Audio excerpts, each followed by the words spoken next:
Hello and welcome. My name's Ben Hales with Transform My Poker, and today I'm going to be talking to you about 4-bet bluffing. Is it even really a thing? Well, we're going to find out together. Let's start by defining what is a 4-bet bluff. So most of you will know this already, but it doesn't harm to remind ourselves. A 4-bet bluff is a bluff following an opponent's 3-bet. Okay, so there are tiers of betting: a bet, raise, re-raise, and then a 4-bet. Okay, so it's the fourth tier of betting, and the bet is as a bluff. It's usually going to take place pre-flop, but you can 4-bet bluff on any street. But for the purposes of today, we're talking about pre-flop 4-bet bluffing. Okay, usually you're going to be the raiser in the pot, and then your opponent 3-bets, and then you come back over the top with a 4-bet. And what we're trying to achieve is to make our opponent fold a strong hand. So how often should you be 4-bet bluffing? And for the most part, the answer to this is not very often. And for those of you playing on tables where opponents are really calling far too often, then you probably don't want to be doing any 4-bet bluffing. But you will come across opponents who are folding frequently, are capable of playing good poker, and will have wide 3-bet ranges. These are the types of opponents you want to be looking out for to target with the occasional 4-bet bluff.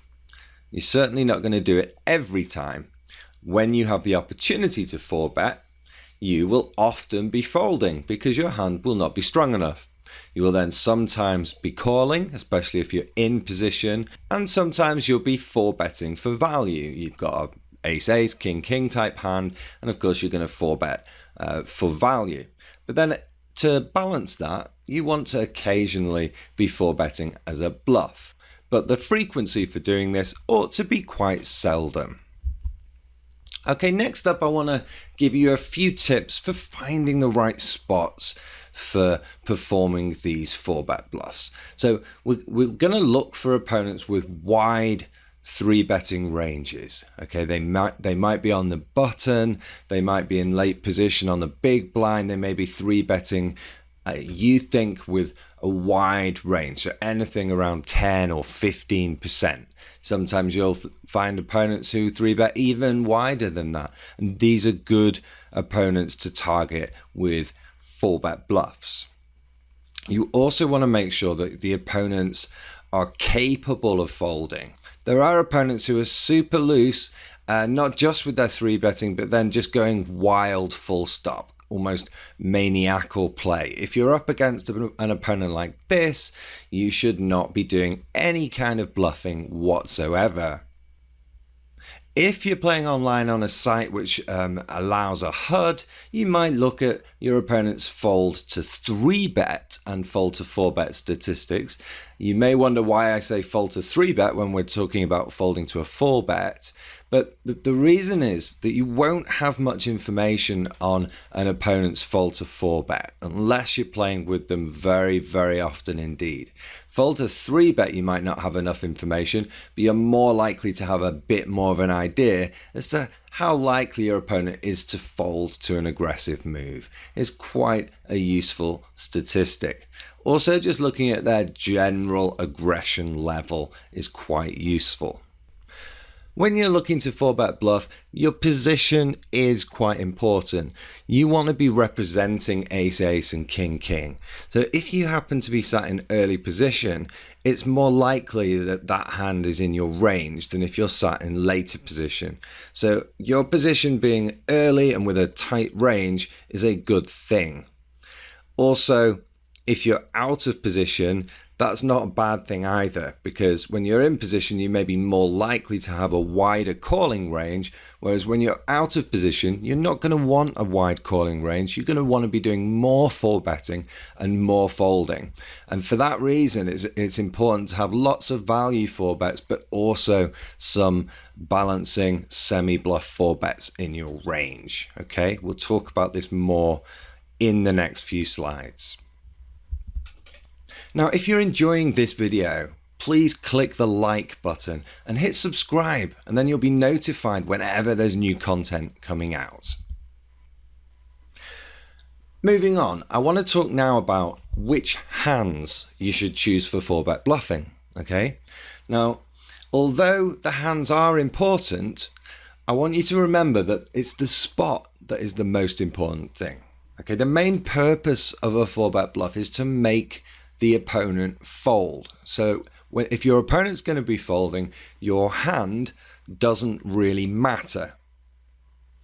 Now, of course, the hand does matter because your opponent is sometimes going to call and you're going to have to play post-flop and you want some equity. So choosing a really weak hand is going to give you very poor equity. But there are hands that are really good for semi-bluff 4-betting, and I recommend the low suited aces, ace 2 suited through to ace 5 suited, or suited connectors, 6, 7 suited, for example.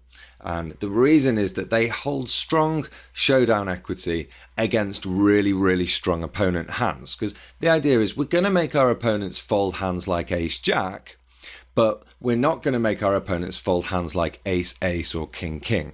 So it's important that we choose hands that are going to perform well against the really big premium pocket pairs.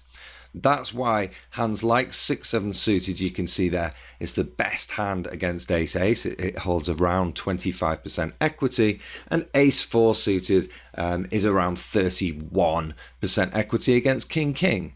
So pretty high numbers considering how dominated you are and how weak your hand is compared with your opponents.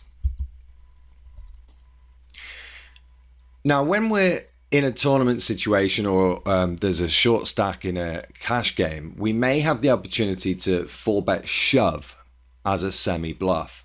So it's the same concept, but this time we're going all in. And this should take place when there's an effective stack of around 25 to 40, 45 big blinds. Okay, it depends a little bit on the size of the initial raise and then the 3-bet. So if the initial raise is small, to say 2 big blinds, and then the 3-bet is quite small as well, to say 5 big blinds, then it's quite easy to 4-bet shove with as little as, say, 23 big blinds, right? It's actually quite a meaningful bet. You are going to get a lot of folds in that type of situation. But in normal spots, the raise size will be a bit bigger. You'll be facing a 3x raise or a bit more, and then the 3-bet sizing will already be taking you up to sort of 10, 12, 14 big blinds.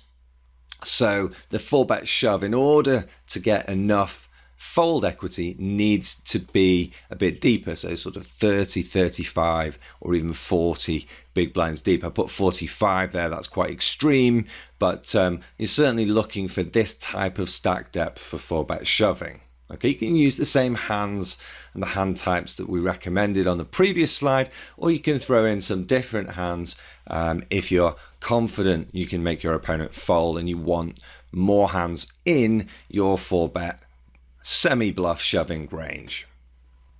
Now, the most important thing for you to remember through all of this is to look for spots where you believe your opponent is going to fold with a really high frequency. Okay, so you're looking for folders, people who are going to fold 85% plus of the time. Once that takes place, you're going to auto profit.